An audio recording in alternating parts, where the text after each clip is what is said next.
Hello दोस्त, मैं हूं आपका केमिस्ट्री का घोस्ट। तो चलिए हो जाइए केमिस्ट्री पढ़ने के लिए तैयार। थोड़ा आलसपन छोड़ दो यार। तो पहला क्वेश्चन जो है ना, रावा कितने प्रकार के होते हैं। रावा रावा का मतलब क्रिस्टल। क्रिस्टल जो होता है ना वो 4 प्रकार का होता है। नाम जानना चाहते हैं। आयनिक क्रिस्टल, सहसंयोजक क्रिस्टल, धातुई क्रिस्टल और आणविक क्रिस्टल 4 प्रकार के होता है। H2O में किस प्रकार का बंध पाए जाते हैं। तो हाइड्रोजन बंध पाया जाता है। हवेली पा के देख लीजिएगा है।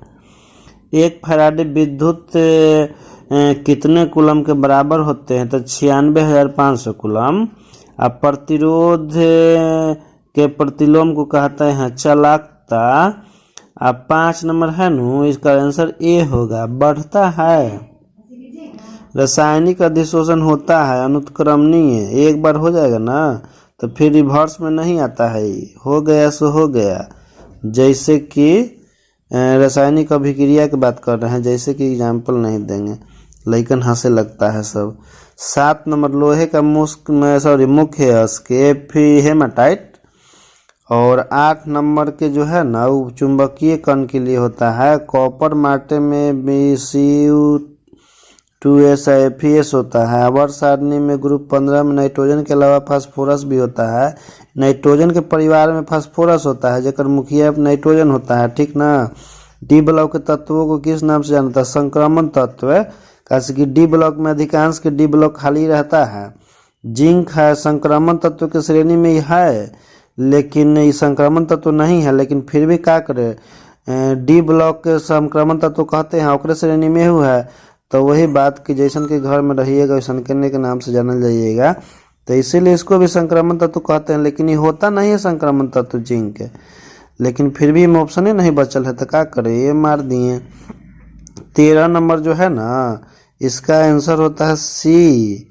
और ये जो 14 है एक होता है पोटेशियम टेट्राहाइड्रोक्सोजिंकेट, जो कि ये में है। अल्कीन में द्विबंधन का पता लगाने के लिए बेयर प्रतिकारक का उपयोग करते हैं।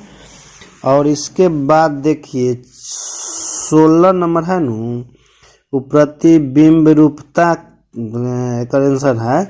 क्लोरोफॉर्म ऑक्सीजन से प्रकाश की उपस्थिति में विक्रिया करके देता है फॉस्जीन। पिछले में बताए हैं सेट 1 में कि क्लोरोफॉर्म ऑक्सीजन से विक्रिया करके फॉस्जीन बनाता है। और ये जो सूंघता है नु, सूंघने के लिए जिंदा नहीं रहता है दोबारा। और 18 नंबर के OH होगा, क्योंकि एल्केन से एक हाइड्रोजन को विस्थापित करके यही जुड़ जाता है। ग्लिसरॉल ट्राईहाइड्रिक एल्कोहल होता है। बेंजीन का साधारण जो हाइड्रोक्सी व्युत्पन्न फिनॉल कहलाता है। बेंजीन में जब OH लग जाता है तो उसका नाम फिनॉल हो जाता है। अब देखिए इसका नाम पूछ रहा है तो इसका नाम हो जाएगा आपका 2,3 कह रहे हैं। 1 2 3 4 5 6 तेकर हो जाएगा 2,6। डाई मिथाइल ये तो ऑप्शन में नहीं है, तेकर तो है हमारे पड़ेगा 1 हाइड्रोक्सी। ये तो गलती है भाई, एक में 15 नंबर पार है, यहाँ से गिनती शुरू कर दिया है का। ठीक है, एक नामुआ ऐसे होता है 2,6 डाई मिथाइल फिनॉल एक नाम है, लेकिन इनमें गलती दिले है तो एक काट दीजिए। सही नाम लिख लीजिएगा। हम बोल रहे हैं 2,6 डाई मिथाइल फिनॉल, ठीक। और क्लोरोइथेनॉमिन से भी क्रिया करके देता है इथेनेमिन। और इथाइमाइड इतना में अवकृत होकर एल्कीलेमिन बनाता है। और इसका IUPAC नाम होता है मेथनोइक अम्ल, ठीक ना। और इसका साधारण नाम होता है फॉर्मिक अम्ल। फॉर्मिक अम्ल का साधारण नाम है, IUPAC नाम मेथनोइक अम्ल होता है। देखिएगा कंफ्यूज मत होइएगा। ऑक्जेलिक अम्ल का IUPAC नाम होता है इथेन डाइओइक अम्ल, जो कि सी में है। और 26 नंबर जो है ना उसका आंसर बी होगा। और 27 नंबर में इसमें आंसर जो हाइड्रोजन बंधन का घुल जाता है, क्योंकि जल में हाइड्रोजन बंधन होता है। फ्रक्टोज का सूत्र जो होता है C6H12O6 होता है। और कार्बोहाइड्रेट को जलंसित करने पर 3 से 10 मोनोसेक्राइड देता है ओलिगोसेक्राइड, जो कि बी में है। और 30 का जो है ना तो एथिएमिनो अम्ल में बॉन्ड COOH के अलावा बॉन्ड NH2 होता है, जो कि सी में है। अल्फा एमिनो अम्ल के पॉलीमर कहते हैं, प्रोटीन कहते हैं। और इसके बाद देखिए, इसके बाद है आपका पॉलीथीन किसका बहुलक है, तो इथीन का। पॉली मतलब बहुत होता है और इथीन, तब जब बहुत सारा इथीन जुड़ता है ना तो वही पॉलीथीन बन जाता है, जो कि बहुलक है। रबर स्टार्च, सेलुलोज और प्रोटीन, ये सब प्राकृतिक बहुलक है। ब्यूनाइन तथा ब्यूनाएस एक प्रकार का संश्लेषित रबर है और ज्वर को कम करने के लिए जवारहारी का प्रयोग किया जाता है। इसको अंग्रेजी में एंटीपायरेटिक्स कहा जाता है, ठीक ना। ओलियम में H2SO4 के साथ और कौन सा अवयव उपस्थित रहता है, तो SO3 रहता है। और NH3 मेन का प्रसंकरण sp3 होता है। ये देखिए है ना, तो पूछ रहा थी यौगिक का नाम फिनॉल है। देखिए फिर रिपीट कर दिया ऊपर वाला क्वेश्चन में, जो क्वेश्चन नंबर 35 में पूछ ले वही वाला यहाँ भी है कि ज्वर को कम करने के लिए उपयोगी दवा जवारनाशी कहलाता है या जवारहारी। और 40 नंबर के इसको H2S को एकत्रित नहीं किया जा सकता है।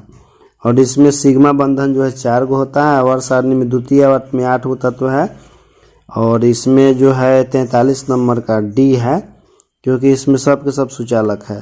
और 44 में अर्धचालक पूछ रहा है तो सिलिकॉन है। 45 में ताप बढ़ने पर नहीं निर्भर करता है, इसमें मोल लता जो है तापमान पर निर्भर नहीं करता है।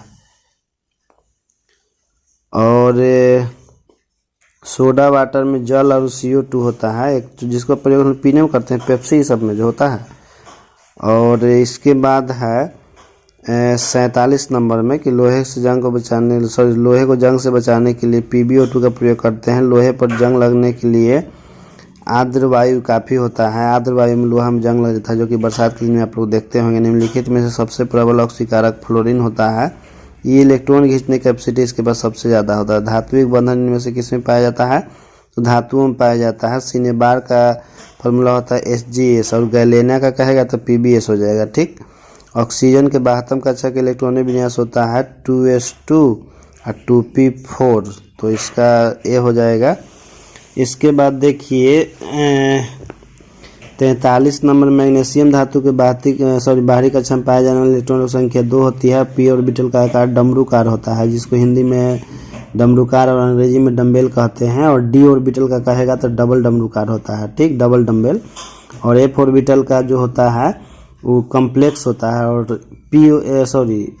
f ऑर्बिटल का कम्प्लेक्स होता है। और s ऑर्बिटल का जो है ना वो गोलीय होता है।